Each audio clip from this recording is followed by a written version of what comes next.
Chapter 10 Despair. They started with an ounce of water on the morning of the 9th day. Rickenbacker poured each ration carefully into one of the remaining berry cartridges and passed it down the line. The handoff from raft to raft was made with great caution. All eyes watched as the man whose turn it was drained the tiny vessel. Even so, as the cartridge made its way back, everyone who handled it brought it to his mouth and lifted his face to the sky, hoping to catch one remaining drop. The excitement of the night before still hung in the air. The mad dash for the storm, the scramble to save Cherry, Whitaker, and Reynolds, the first taste of fresh water in more than a week. But each ray of hope seemed to dim as soon as it appeared, and like the empty sky after a flare burned through its powder, their prospects for survival looked darker than before. Rickenbacker carved up the one remaining fish and doled out each portion. Now they had no food and a paltry ration of water to show for their efforts in the night. Despite their initial success using the bird intestines as bait, they hadn't caught another fish since. One day, Whitaker decided to go shark hunting. He got out the pliers and set to work, making a weapon out of an aluminum oar. He bent the corners of the paddle end back and forth until they broke off. After some painstaking work, he had something resembling a large, clumsy arrowhead at the tip of a spear. He knelt at the side of the raft, waited for a shark to surface within reach, and stabbed it as hard as he could. The oar bounced harmlessly off the shark's hide. After a few more tries, Whitaker gave up in disgust. Shortly after they consumed the second fish, Cherry tried to tempt a 2-foot shark with an empty hook. To anyone's surprise, the shark bit. Cherry wrestled it onto his lap and stabbed it with a sheath knife.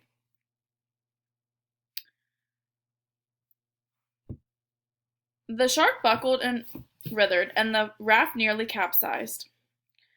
Whitaker and Reynolds clung to the side rope. Finally, Cherry dove the knife through the shark's head, and the fight was over. When they carved the fish up, the meat was so rubbery and foul-tasting that most of the men threw their portions overboard. Cherry, Whitaker, and Reynolds were left with a hole in the floor of their raft when the knife had punctured it during the struggle. They plunged it as best as they could with a leftover shell from the .45. Not long after, a shark carried away the last of their fishhooks.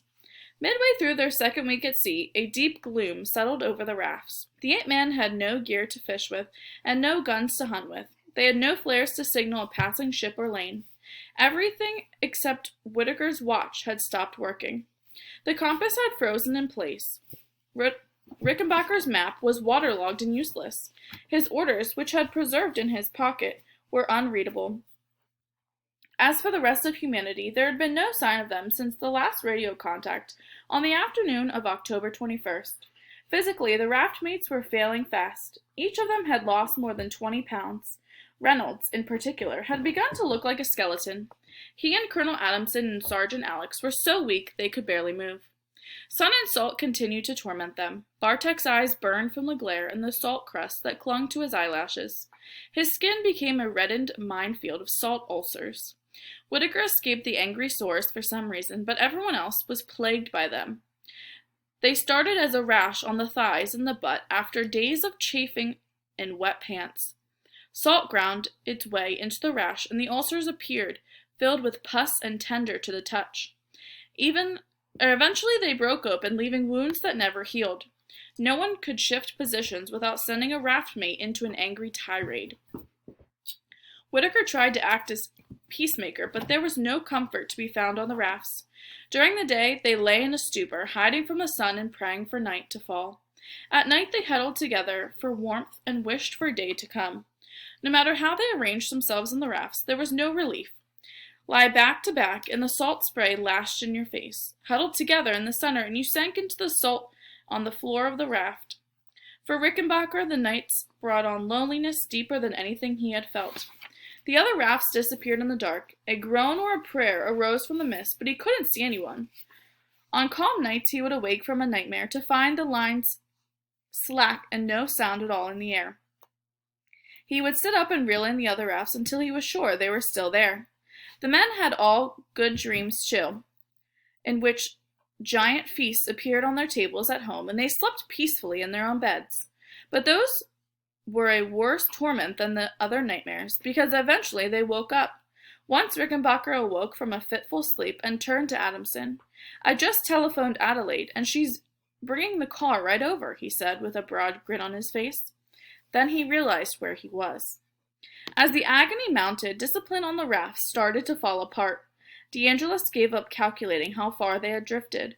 Rickenbacker stopped trying to schedule the 2-hour night watches. Bartek even freed himself from the constraints of military rank for a while.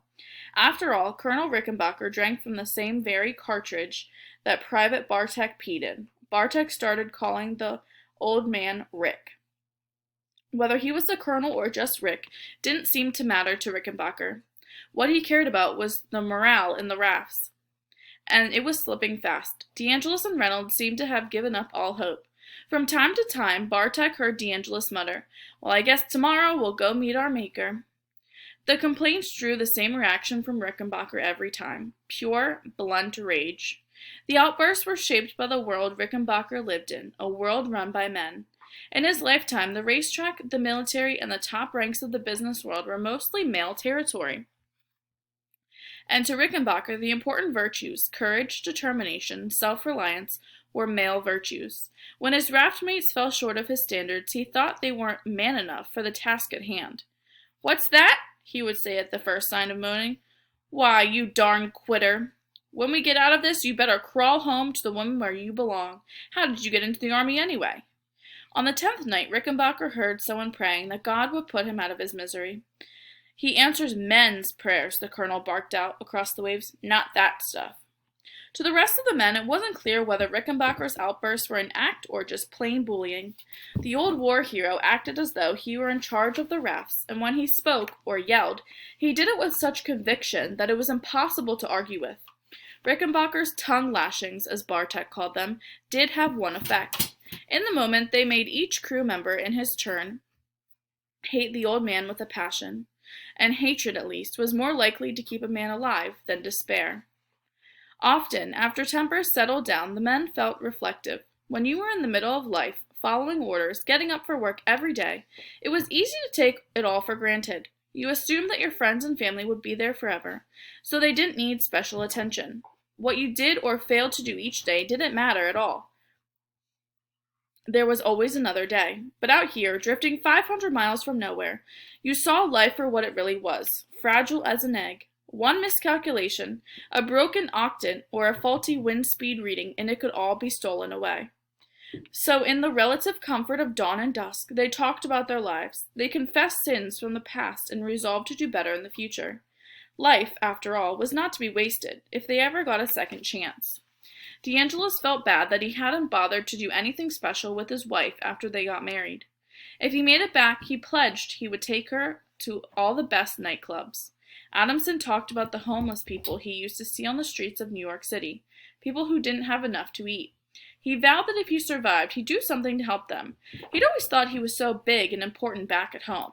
Out here, he realized it was all false pride.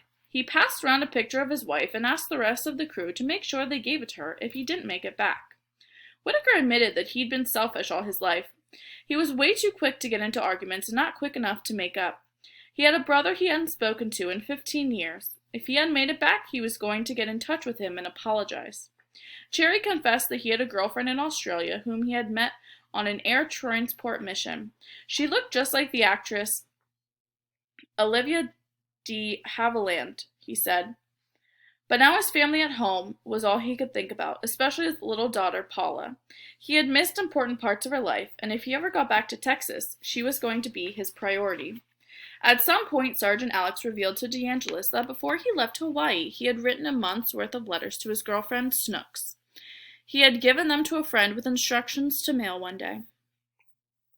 While Alex daydreamed about Snooks, everyone else began to wonder how much longer he could last. By the 10th day, he thrashed miserably in the tiny donut, and DeAngelis struggled to keep him from plunging into the sea. His head burned with fever. He muttered and moaned and didn't seem to recognize anyone. They increased his ration of water, but it didn't seem to help. Finally, Rickenbacker suggested they move him into one of the bigger rafts.